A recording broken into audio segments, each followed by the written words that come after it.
Hello guys, இன்றைக்கி ஒரு new story தான் பார்க்க போகிறோம். My enemy becomes my husband.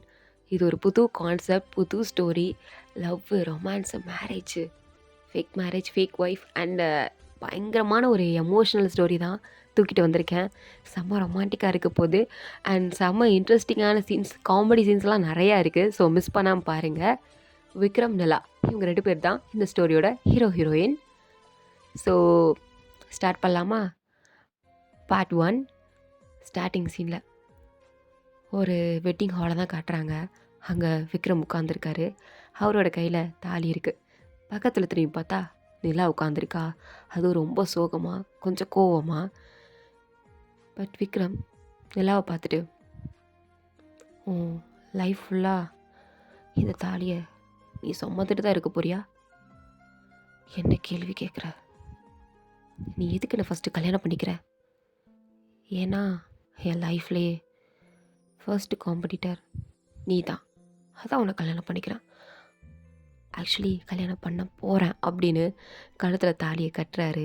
Background music ரொம்ப எமோஷ்னலாக, ரொம்ப ஹார்ட் பிரேக்கிங்காக இருக்குது. நிலாக்குமே ஒரு மாதிரி பயங்கர கஷ்டமாக இருக்குது. இவனை போய் கல்யாணம் பண்ணிக்கிறோமே அப்படின்னு பயங்கர கடுப்பாகவும் இருக்குது.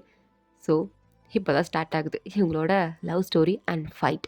ஏன் இவங்க 2 பேரும் எனிமி? காலேஜ் டேஸில் நிலா பயங்கரமான படிப்பாளி. எல்லா ஸ்டாஃப்ஸுக்கும் நிலாவை ரொம்ப பிடிக்கும். பிகாஸ் மேடம் சூப்பராக படிப்பாங்க. அதையும் தாண்டி ரொம்ப டிசிப்ளினான பொண்ணு அண்ட் ரொம்ப போல்டான பொண்ணு. பயப்பட மாட்டா, யாரை பார்த்தாலும் பயப்பட மாட்டா. எல்லார்ட்டையும் எதிர்த்து பேசுவாள். தப்புன்னு தெரிஞ்சிச்சுன்னா அதை அங்கேயே தட்டி கேட்பா. அண்ட் முக்கியமான விஷயம், அவளுக்கு இந்த விக்ரம் பையெல்லாம் சுத்தமாக பிடிக்காது. விக்ரம் காலேஜ்லேயே ரிச்சஸ்ட்டு மேன். அவங்ககிட்ட தான் அதிக பணம் இருக்குதுன்னு ஒரு நினப்பு அவனுக்கு. அதையும் தாண்டி காலேஜில் அவன் தான் பணக்காரன். அது மட்டும் இல்லாமல் மோஸ்ட் பாப்புலர் காய் இன் கேர்ள்ஸ் மத்தியில் சார் ரொம்ப பாப்புலர். அண்ட் அவனுக்கு திமிரு ரொம்ப அதிகம், ரொம்ப. அண்ட் முக்கியமான விஷயம், அவனுக்கு பிடிக்காத பொண்ணுங்கன்னா நிலா தான். அவனுக்கு நிலாவை சுத்தமாக பிடிக்காது. காலேஜோட சண்டைக்கோழி யாருன்னு கேட்டால் நிலா அண்ட் விக்ரம் 2 பேரும் எப்போ பாரு சண்டை போட்டுகிட்டே இருப்பாங்க. நிலா விக்ரம் இருக்கான்னு தெரிஞ்சாலே அந்த பக்கம் கூட வரமாட்டா. அவனுக்கு அவ்வளோ தூரம் நிலாவுக்கு விக்ரம் பிடிக்காது. பட் விக்ரமுக்கு நிலாவை பிடிக்காது தான். ஆனால் நிலா கிட்ட வம்புழுக்கிறதுனா ரொம்ப பிடிக்கும். எல்லா பொண்ணுங்களும் விக்ரம் கிட்ட வந்து வழிவாங்க, ஒரு மாதிரி செட்யூஸ் பண்ணுற மாதிரி பேசுவாங்க. பட் நிலா மட்டும்தான், நீ எதுக்கு இப்படி கேவலமாக பிஹேவ் பண்ணுற அப்படின்ற மாதிரி அசிங்கமாக கேட்பா. அதை வச்சு அவனும் அவளை நல்லா கலாய்ச்சி விடுவான். ஸோ 2 பேரும் நல்லா ஃபன் பண்ணுவாங்க மீன்ஸ் சண்டேலே நல்லா ஃபன் பண்ணுவாங்க. இவங்க 2 பேருக்கும் சுத்தமாக ஆகாது. ஒரு நாள் கிளாஸில் நிலா செமினார் எடுத்துகிட்டு இருக்கா. அதுலேயே அதில் ஒரு டாபிக் வந்திருக்கும். ரிச்சஸ்ட் பர்சனாக இருக்கிறவங்களுக்கு அறிவு சுத்தமாக இருக்காது. யார் பிறவிலேருந்தே பணக்காரங்களாக வளர்கிறாங்களோ அவங்களுக்கு உண்மையாகவே மூளைன்னு ஒன்று கிடையாது அப்படின்னு சொல்லியிருந்திருப்பா. இதை கேட்டதும் அப்படியே விக்ரமுக்கு சுருன்னு ஏறுது. அப்படியே எஞ்சி நின்று, நிலா நீ என்னையும் சொன்ன மாதிரி இருக்கே. ஆனால் ஆக்சுவலி நிலா இவனை மீன் பண்ணி தான் சொல்லியிருந்திருப்பா. இல்லைங்களே விக்ரம், உங்களுக்கு அப்படி தோணுதா? நீங்கள் ரிச்சஸ்ட் பர்ன் தான், பட் உங்களுக்கு அறிவில்லைன்னு உங்களுக்கே ஃபீல் ஆகுதா? பரவாயில்லையே, நான் பண்ண ரிசர்ச் கரெக்டாக தான் இருக்குது போல் அப்படின்னு நிலா சொன்னதும் விக்ரமுக்கா பயங்கர கடுப்பாயிடுச்சு. இங்கே பாரு, நீ யார்கிட்ட சேலஞ்ச் பண்ணுறான்னு தெரியுதா? I am Vikram. So what Vikram? இங்கே பாரு, சேலஞ்ச் அக்செப்டட். அடுத்த வாரம் ப்ரெசன்டேஷன் இருக்குல்ல, நான் பண்ணி காட்டுறேன். அந்த காம்படிஷனில் நான் வின் பண்ணி காட்டுறேன். சேலஞ்ச், உனக்கு அறிவு இருக்குன்னா பண்ணி காட்டு, சேலஞ்ச் அப்படின்னு நிலாவும் சொல்லிட்டா. இந்த இடத்துல ஹெமிஸ்ட்ரி இவங்க 2 பேருக்கும் ஸ்டார்ட் ஆகிடுச்சு. நிலாவும் விக்ரமும் அப்படியே ஐ கான்டாக்ட் அப்படியே ஒரு மாதிரி கொடூரமாக பார்த்துட்ருக்காங்க. ஸோ இதுக்காண்டியே விக்ரம் ஹார்ட் ஒர்க்லாம் பண்ண ஆரம்பிக்கிறான். முன்னெல்லாம் புக்கே திறந்து பார்த்துருக்க மாட்டான். இப்போ நிலா கிட்ட சேலஞ்ச் பண்ணிட்டோமே, அவகிட்ட எப்படியே ஜெயிச்சு காட்டணும் அப்படிங்கிறதுக்காண்டியே சார் உட்காந்து படிப்பார்னு பார்த்தா அதெல்லாம் இல்லை. காசு கொடுத்து வாங்கலாம்லாம் பார்க்குறான். பட் நம்ம அவ்வளோ தூரம் பேசணும்போது காசு கொடுத்து எதுக்கு இந்த ப்ரெசன்டேஷன்லாம் வாங்கணும் அப்படின்னு சொல்லி விக்ரமே டேட்டாலாம் கலெக்ட் பண்ணி அனலைஸ் பண்ணி கொஷினெல்லாம் ப்ரிப்பேர் பண்ணி ஒரு ஃபைனல் ஸ்டேட்மெண்ட் எடுத்து அந்த ஃபைனலாக அங்கே ஒரு சிஸ்டம் வச்சுருப்பாங்க. ஸோ அதில் ஏற்றி வச்சுருந்துருப்பான். பட் ப்ரெசன்டேஷன் அன்றைக்கி வந்து பார்த்தா அது டெலீட் ஆகி போயிருக்கு.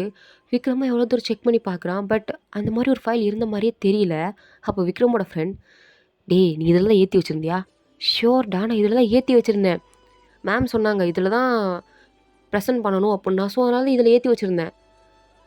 பட் டெலீட் ஆகிருக்கே. அப்போ யாரோ டெலீட் பண்ணியிருக்காங்க. அப்போ இந்த சிஸ்டத்துக்கு யார் இன்சார்ஜ்? இதுக்கு இன்சார்ஜ் நிலா தான். என்ன?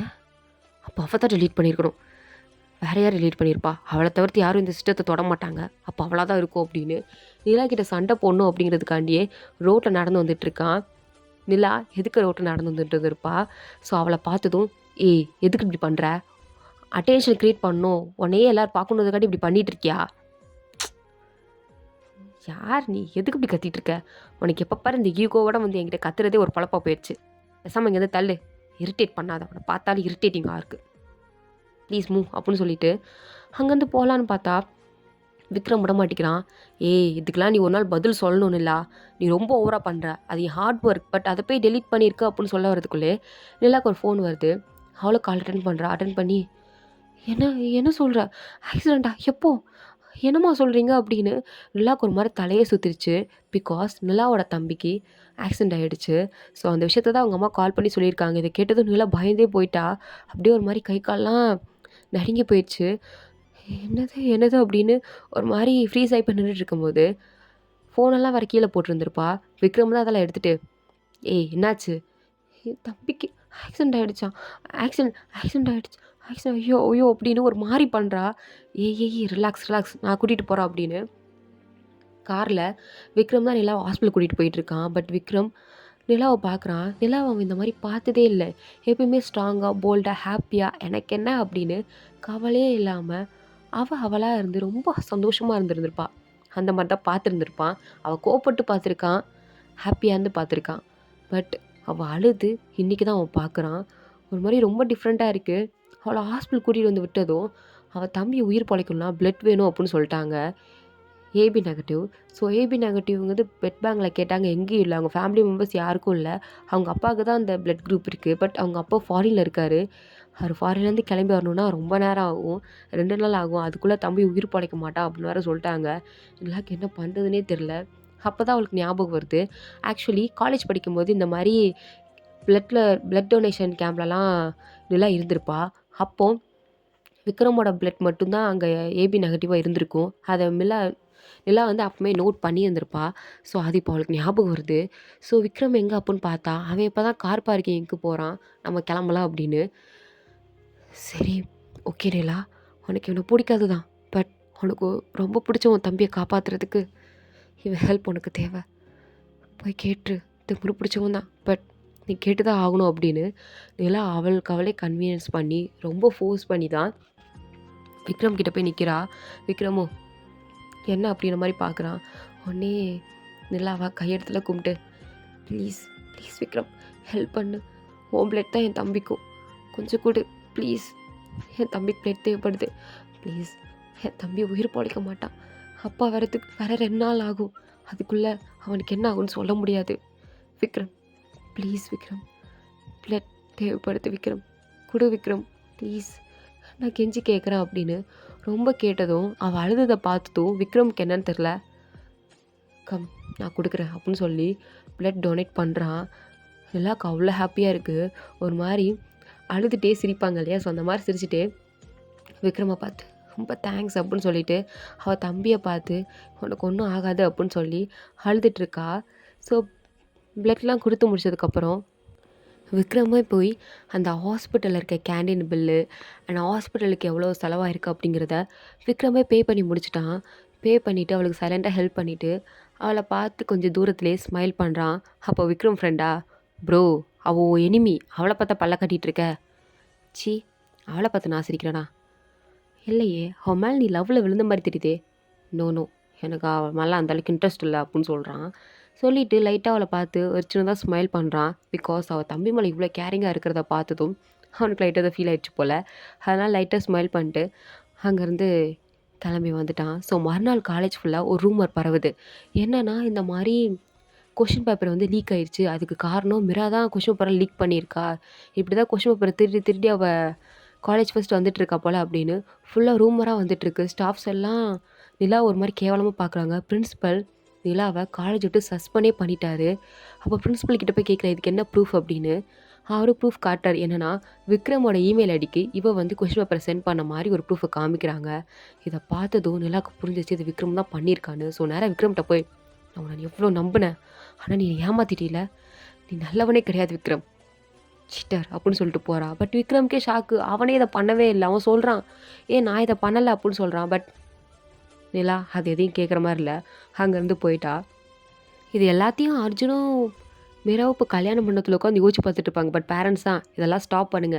உங்க கல்யாணத்த பத்தி திங்க் பண்ணுங்க. ஹேப்பியா ஃபீல் பண்ணுங்க" அப்புட்ன்னு 2 பேரண்ட்ஸும் சொல்றாங்க. ஸோ அவங்களும் அப்படியே அந்த காலேஜோட திங்கிங்க விட்டுட்டு, இப்போ ரியலுக்கு வராங்க. ஸோ இப்போ மேரேஜ் வந்து முடிஞ்சிருச்சு. 2 பேரும் ஒருத்தருக்கு ஒருத்தர் பார்க்குறாங்க. "சீரியஸ்லி நீ என் ஹஸ்பண்டா என்ன? உனக்கும் எனக்கும் கல்யாணம் ஆயிடுச்சா?" அப்படின்னு நிலா பார்க்க, விக்ரமும், "உண்மையாவே இவள கல்யாணம் பண்ணிக்கிட்டேனா?" 2 பேருக்கும் கல்யாணம் ஆயிடுச்சு. Enemies becomes married couple. இது எங்கே போய் முடிய போதோ அப்படின்னு 2 பேர் பார்த்துட்டு இருக்காங்க. ஸோ இதோட இந்த பார்ட் வந்து கம்ப்ளீட் ஆகுது. தேங்க்ஸ் ஃபார் வாட்சிங். இந்த வீடியோ பிடிச்சிருந்தா லைக் பண்ணுங்கள்.